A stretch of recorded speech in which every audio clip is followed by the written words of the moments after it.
Shalom GSJS dan semua pemirsa yang nonton dari rumah. Saya berharap saudara dalam keadaan yang baik-baik karena Tuhan Yesus kita selalu baik buat kita semua. Saya percaya kita semua akan keluar dari masa-masa sulit ini sebagai umat yang lebih daripada pemenang. Amin saudara-saudara. Kita harus semangat menyambut tahun vaksin tahun 2021 ini. Karena saya percaya kita akan kembali melihat hal-hal yang luar biasa yang Tuhan kerjakan lewat kehidupan saudara dan saya.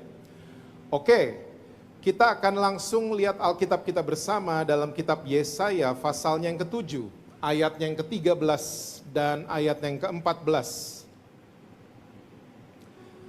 Ini adalah percakapan Nabi Yesaya dengan seorang raja yang namanya Ahaz. Raja Ahaz ini adalah raja yang sangat jahat. Salah satu kejahatannya yang luar biasa adalah dia membunuh anak kandungnya sendiri dan dia tidak mengikuti nenek moyangnya, ya, salah satunya namanya Raja Daud, dan dia adalah raja dari kerajaan yang tidak terlalu besar, namanya kerajaan Yehuda. Dan Raja Ahaz ini dia adalah raja yang menyembah berhala, tidak menyembah Tuhan. Oleh sebab itu, hari itu Nabi Yesaya datang untuk mengingatkan raja ini. Oke? Akan seorang penolong yang akan tiba, yang akan datang di kemudian hari. Oke, ayat 13 dan ayat yang ke-14. Lalu berkatalah Nabi Yesaya, baiklah dengarkan hai keluarga Daud. Oke, dia keturunan Daud. Belum cukupkah kamu melelahkan orang sehingga kamu melelahkan Allahku juga? Ayat 14. Sebab itu Tuhan sendirilah yang akan memberikan kepadamu suatu pertanda. Sesungguhnya seorang perempuan muda mengandung dan akan melahirkan seorang anak laki-laki, dan ia akan menamakan dia Immanuel. Kata Immanuel ini yang saya akan sharing hari ini buat Bapak Ibu saudara-saudara semua di GSJS pada pagi hari ini.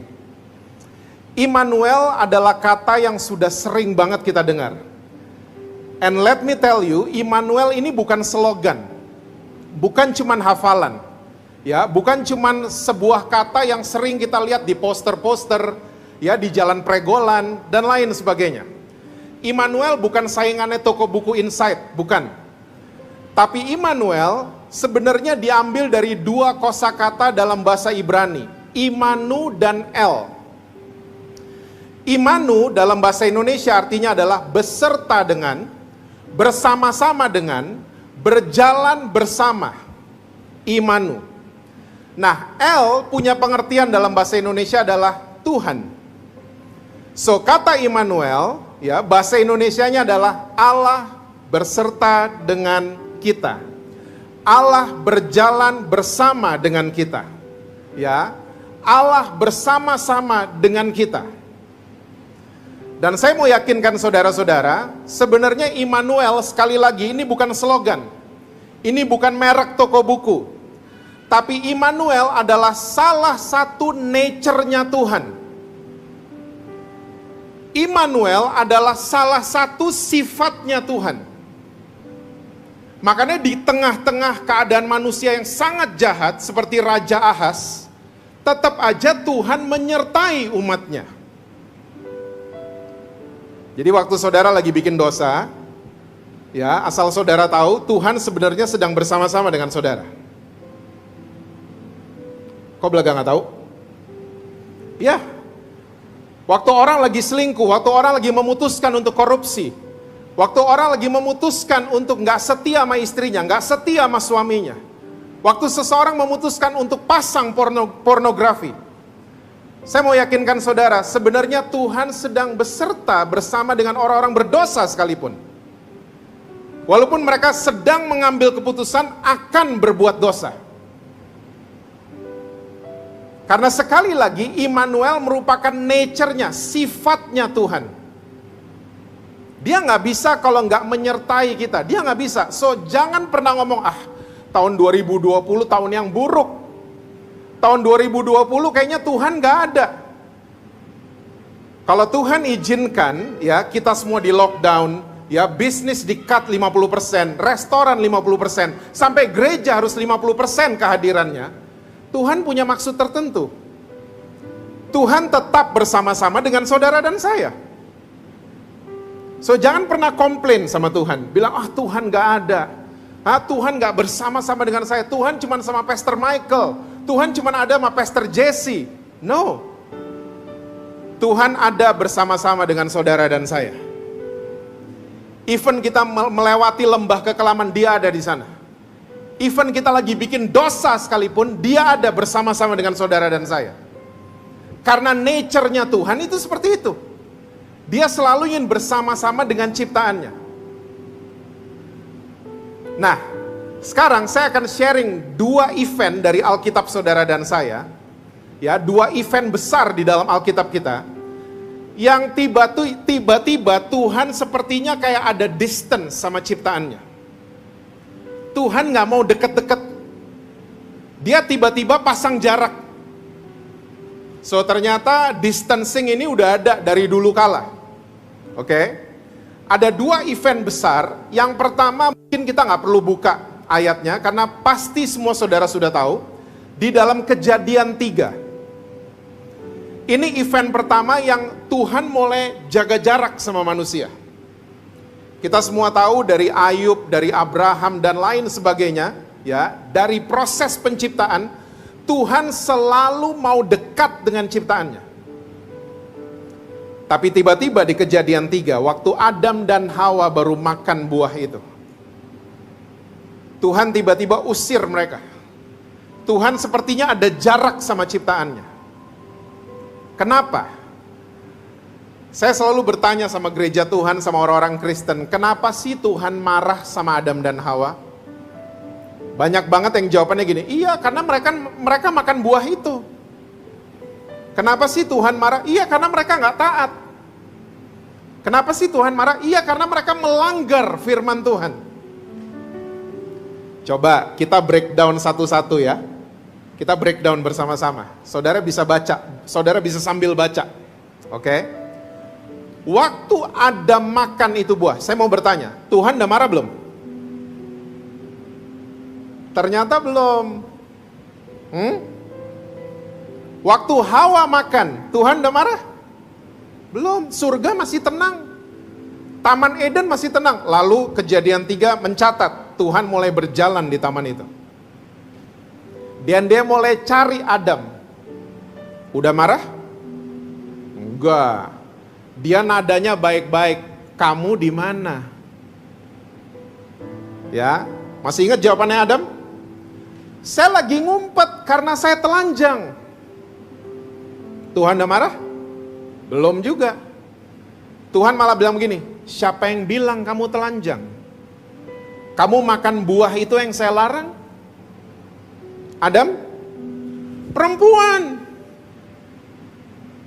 Tuhan udah marah? Belum. Tuhan datengin Hawa. Perempuan, kamu kasih makan suamimu? Hawa? Ular. Waktu Hawa baru jawab ular, Tuhan baru murka. Ular dikutuk, ya, dia akan jalan dengan perutnya seumur hidupnya, ya. Dan Adam dan Hawa diusir dari Taman Eden, dan taman itu mulai dijaga sama malaikat kerub. Jadi Tuhan ternyata baru marah abis Hawa nunjuk ular. So pertanyaannya sekali lagi, kenapa Tuhan marah sama Adam dan Hawa? Karena mereka makan? Ternyata enggak. Karena mereka enggak taat? Ternyata enggak. Karena mereka ngelanggar? Ternyata enggak.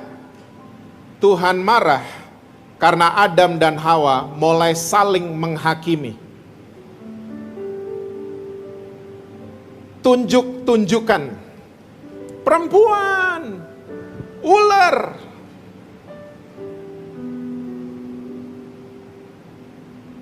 Dan saya mau beritahu saudara, sampai hari ini, Tuhan masih bertanya pertanyaan yang sama kalau kita kepleset jatuh dalam dosa.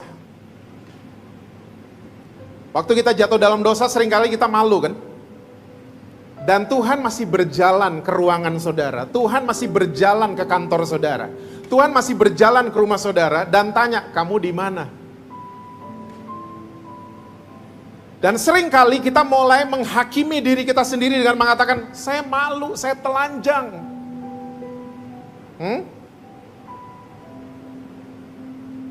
Dan saya mau yakinkan saudara, sampai hari ini pun juga, Tuhan masih kasih pertanyaan yang sama, siapa yang bilang kamu telanjang? Saudara tahu terjemahan lainnya apa? Siapa yang bilang kamu memalukan? Siapa sih yang bilang? Nah kita mesti tahu, waktu kita kepleset jatuh dalam dosa, ada oknum lain namanya iblis. Iblis datengin kita langsung gini, malu loh, malu tutup diri, ngumpet dong dari GSJS, malu. Kalau ketahuan malu, bikin malu keluarga, kamu malu-maluin. Pernah dengar kalimat itu di telinga saudara? Saudara rohani sekali ya. Saya sering dengar kalimat itu di telinga saya, lo bikin malu, ngumpet sana, tutup diri baik-baik, pakai jubah namanya jaim, beres kamu udah. Makanya banyak banget orang Kristen di Jakarta, pelayanan sih, gembala sih, tapi hidupnya jaim, jaga image. Dan orang kalau udah nutup salah, ya, orang kalau udah nutupin semua dosa dalam hidupnya, biasanya dia mulai jadi tukang hakimin orang lain.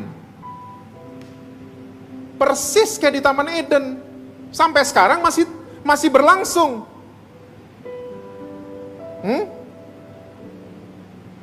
Orang yang suka hakimin orang lain, orang yang suka tunjuk-tunjuk orang lain, bukan orang paling benar, bukan. Tapi orang ini simpen banyak salah dalam hidupnya. Ingat ini baik-baik.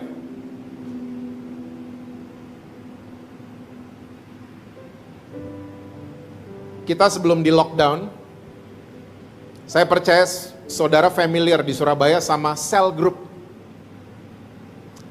Cell group, kita rohani banget. Ya, kita praise and worship. Kita belajar firman Tuhan, kita saling mendoakan. Oke, kita makan bersama. Kristen banget, biblical banget. Tapi banyak cell group waktu udah mau pulang.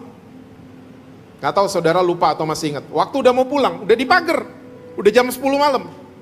Tiba-tiba ada satu anggota cell group ngomong gini, lu tahu gak si ini begini? Itu cell group gak jadi pulang. Cell group berlanjut bagian kedua di pagar.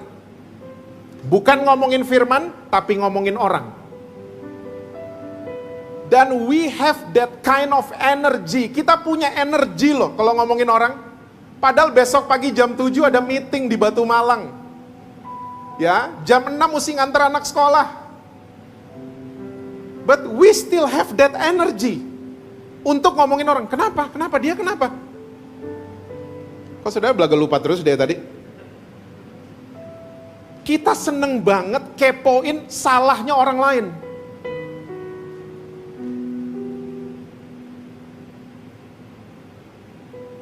Energinya datang dari mana? Dari rasa bersalah yang kita timbun di dalam. Dan orang yang hakimin orang lain, dia kayak disuntik vitamin C sebentar. Dia merasa better for a while. Dia merasa hebat untuk sementara. Wah, itu orang ternyata ya, gak jauh beda dari gue. Sampai rumah, itu vitamin C-nya habis. Kita kembali hidup dalam rasa bersalah. Ini terjadi sama kita semua, I was like that too. Saya sempat seperti itu dulu. Kalau udah ngomongin orang, Jesse Lantang nomor 1. Ngomongin orang, ternyata waktu Tuhan mulai tegur saya, kamu simpan banyak salah. Terus gimana keluar dari rasa bersalah? Resepnya cuma satu. Bukan rajin kebaktian, bukan rajin nyanyi, bukan. Berdamailah sama Tuhan. Damai sama Tuhan gimana? Jujur sama Tuhan. Kita keseringan janji sama Tuhan. Tuhan janji. Dulu saya ingat banget kalau retreat SMP, SD, ya janji sama Tuhan, rokok ditaruh di api unggun. Pernah ikut acara-acara gitu? Saudara kayaknya kurang pergaulan ya, dari tadi kayaknya nggak tahu apa-apa. Hah? Ya, majalah porno ditaruh di api unggun, ya janji nggak mau lagi, janji di hadapan Tuhan. Saya ngalamin pribadi sendiri. Waktu kita janji sama Tuhan, bertahannya paling lama seminggu. Itu pun kalau pulang retreat. Seminggu bertahannya, abis itu bikin dosa lagi. Dosa yang sama kita buat. Beli lagi rokok, ya, beli lagi ganja. Zaman dulu tuh. Beli lagi minuman. Kenapa? Karena orang yang janji mereka pakai kekuatan sendiri. They using their own strength. Makanya fail. Gagal kita selalu. Terus kalau nggak janji mesti gimana? Jujurlah sama Tuhan. Orang yang jujur selalu dirubah sama Tuhan. Jujur gimana? Tuhan, saya edik merokok, tolong saya. Mendingan gitu doanya. Daripada janji Tuhan nggak mau ngerokok lagi. Malah ngerokok terus. Tuhan, saya sayang sama keluarga saya, tapi saya kejebak sama selingkuhan saya. Please help me. Tuhan, saya edik sama pornografi. Tolong saya Tuhan. Mendingan begitu. Saya udah lihat ratusan kesaksian di Jakarta. Orang yang jujur dilepaskan total sama Tuhan. Dari belenggu-belenggu dosa. Karena itulah firman Tuhan. Di dalam kelemahan kita, kekuatannya Tuhan sempurna.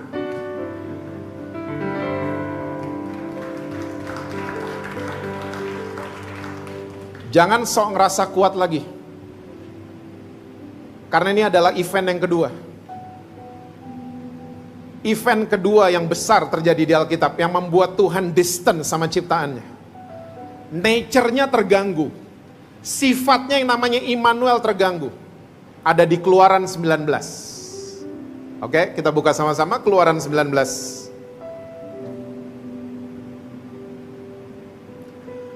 Ayatnya yang ke-7 dan ayat yang ke-8.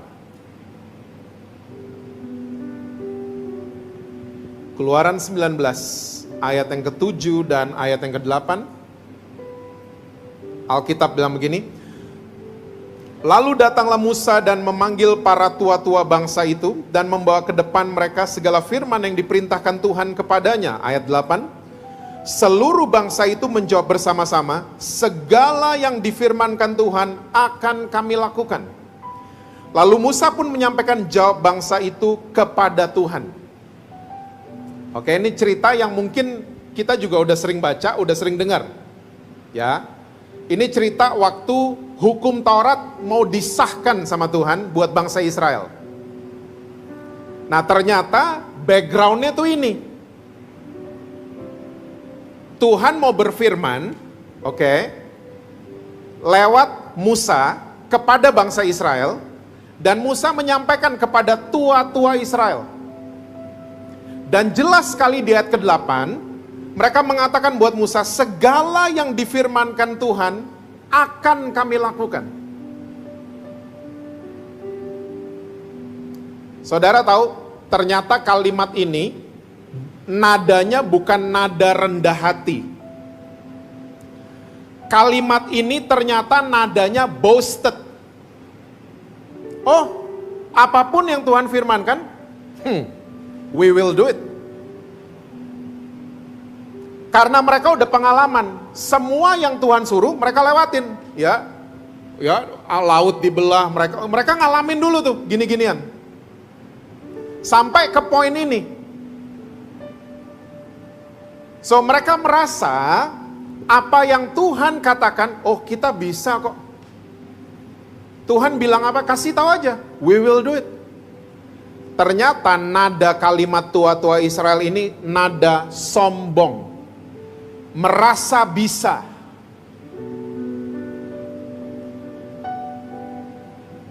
Tuhan gak suka. Kita lompat ke ayat 12 dan 13. Lihat apa reaksi Tuhan. Ayat 12 dan 13 masih Keluaran 19. Sebab itu haruslah engkau memasang batas bagi bangsa itu, limit. Bangsa itu berkeliling sambil berkata, jagalah baik-baik, jangan kamu mendaki gunung itu, atau kena kepada kakinya. Sebab siapapun yang kena kepada gunung itu, pastilah ia dihukum mati. Ayat 13. Tangan seorang pun tidak boleh merabanya, sebab pastilah ia dilempari dengan batu, atau dipanahi sampai mati, baik binatang, baik manusia. Ia tidak akan dibiarkan hidup, hanya apabila sangkakala berbunyi panjang, barulah mereka boleh mendaki gunung itu. Dari banyak terjemahan yang saya pelajari, saya mendapatkan kesimpulan. Waktu tua-tua Israel mengatakan, oh we will do it. Semua yang Tuhan firmankan kita bisa buat, bisa. Dan tiba-tiba Tuhan bilang sama Musa, tell them, ini kesimpulan saya ya, terjemahan bebas saya. Bilang sama mereka, don't come near.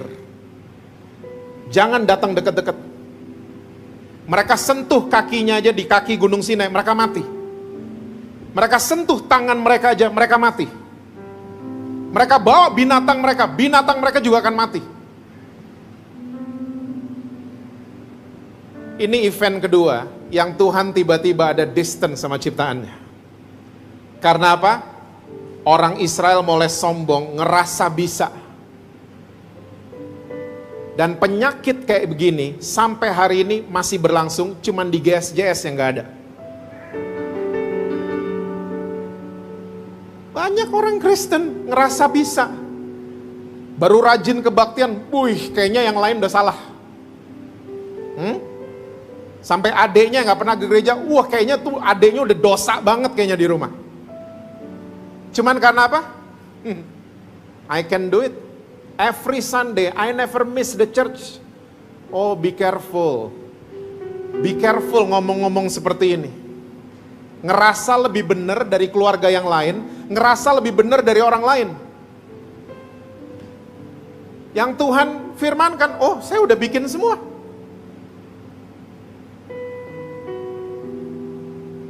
Oleh sebab itu, Tuhan mulai mensahkan hukum Taurat di Keluaran 20.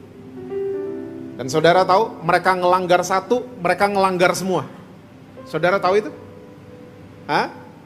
Mereka cuma berbohong, berarti mereka penzinah juga. Dan selama 1500 tahun, bangsa Israel failed. Even the greats, even yang terhebat Raja Daud failed. Salomo failed. Semua gagal. Tuhan mau dekat sama bangsa Israel. Mereka kalau malam jalan, ingat cerita itu dideketin sama tiang api. Kalau siang pakai tiang awan. Tiba-tiba waktu mereka mulai boasted, Tuhan bilang sama Musa, tell them don't come near. 1500 tahun bangsa Israel gagal. Dan waktu hukum Taurat disahkan, 3000 orang Israel langsung mati di kaki Gunung Sinai. 1500 tahun. Semua gagal. Rasul Paulus, salah satu ahli Taurat, dia udah new gen udah. Ya udah zamannya Yesus. Dia duduk di Dewan Taurat. Dia orang pinter. Dia orang pinter luar biasa. Saudara tahu salah satu syarat duduk di Dewan Taurat mesti hafal isi Kejadian sampai Ulangan. Hafal di luar kepala. Hari ini kita Alkitab di luar rumah kan. Dewan Taurat, kalau mau masuk di Dewan Taurat, itu mesti hafal Kejadian sampai Ulangan luar kepala. Itu cuma salah satu syarat. So Rasul Paulus ini orang pinter. Tapi waktu dia berjumpa dengan Yesus, dia mengatakan semua yang dulu tuh sampah. Dia gak ngandelin lagi kepintarannya. Dia gak ngandelin lagi gelarnya. Dia gak ngandelin kedudukannya. Semua sampah. Because the Christ in me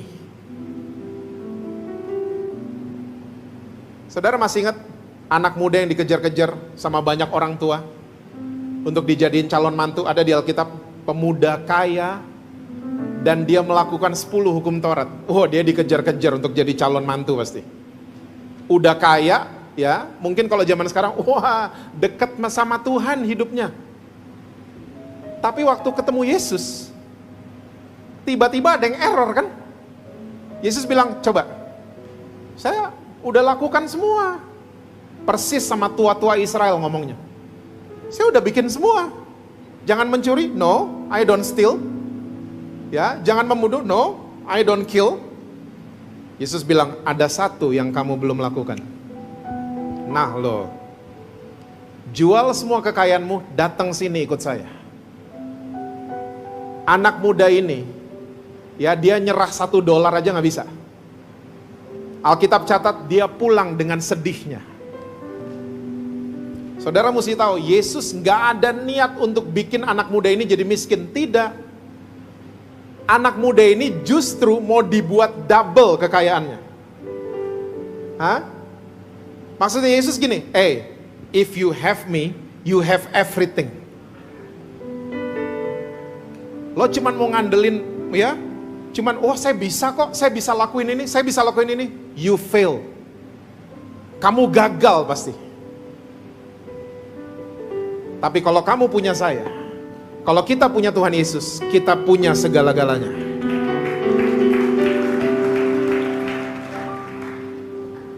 Jangan pernah menyombongkan diri, saudara.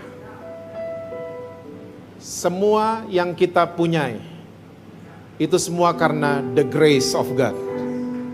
Itu semua karena kasih karunia Tuhan.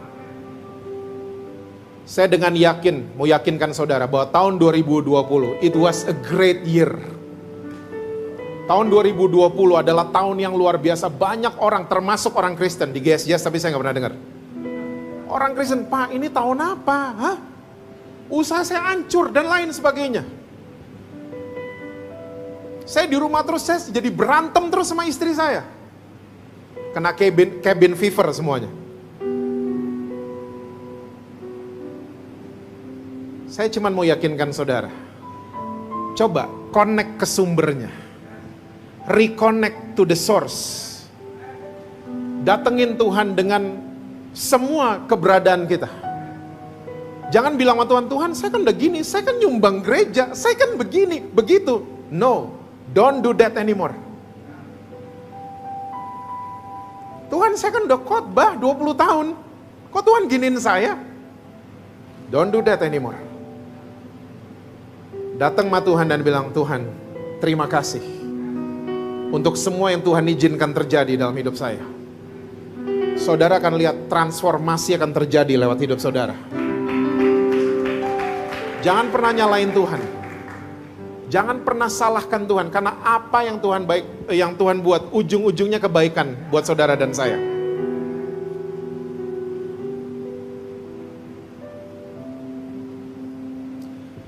Saya udah sering katakan ini, tapi saya mau katakan lagi buat saudara.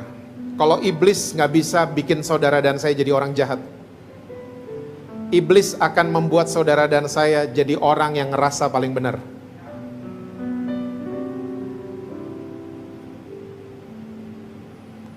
Ngerasa paling benar itu totally distraction. Us from God. Ngerasa paling benar. Suka hakimin orang. Ini yang Tuhan akhirnya distant sama ciptaannya. Nature-nya terganggu.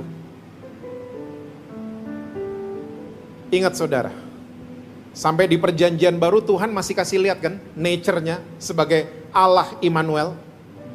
Dia bilang dia akan kasih penolong buat saudara dan saya, namanya Roh Kudus. Dia akan memimpin kita sampai segala kebenaran. Dan waktu dia mau terangkat ke surga, dia masih kasih lihat dia adalah Allah Immanuel. Aku akan menyertai kamu sampai pada kesudahannya.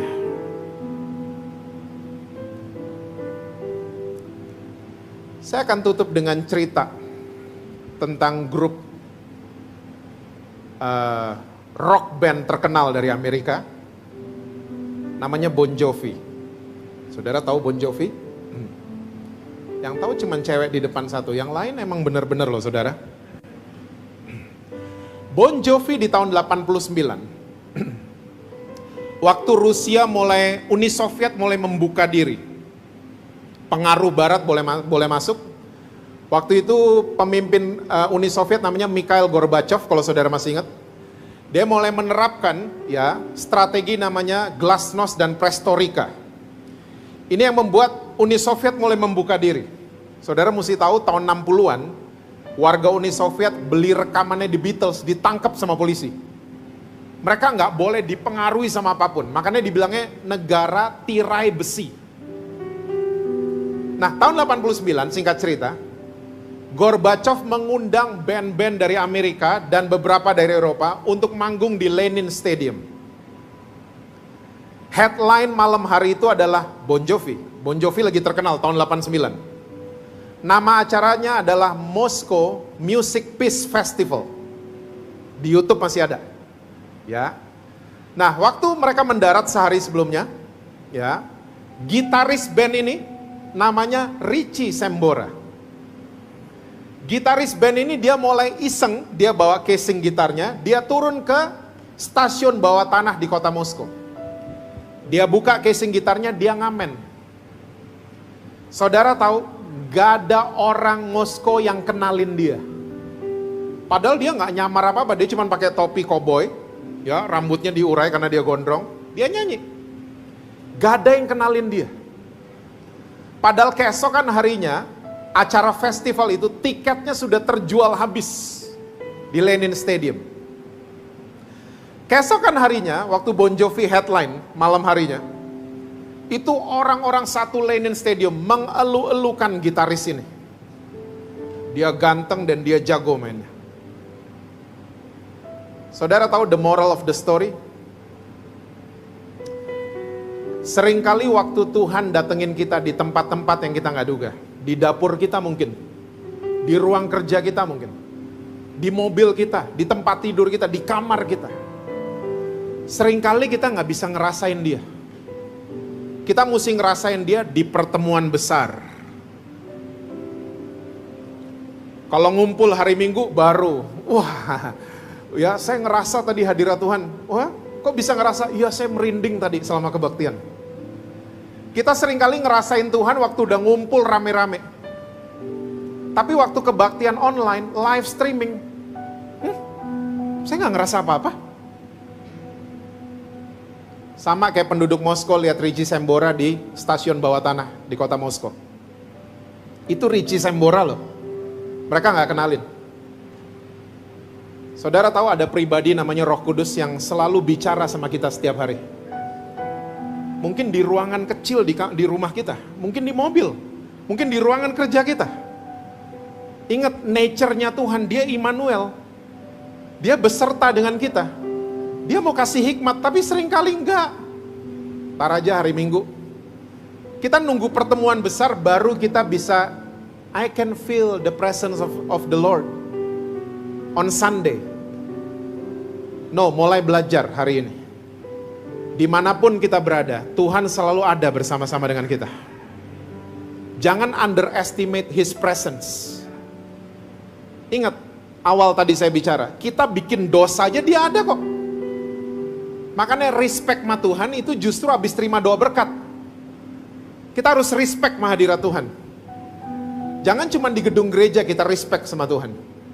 Tapi dimanapun kita berada, mau ambil keputusan apapun, ya mau sign kontrak apapun, ya mau ngomong apapun, Tuhan, tanpa Tuhan saya nggak bisa.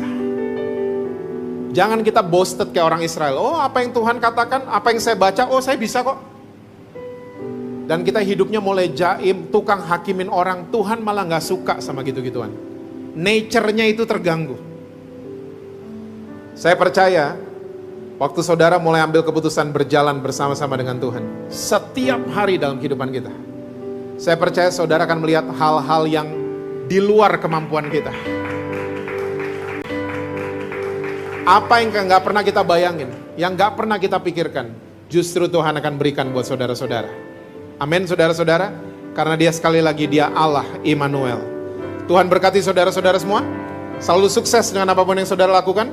harmonis di rumah, dan rekening BCA selalu penuh buat saudara. God bless you all.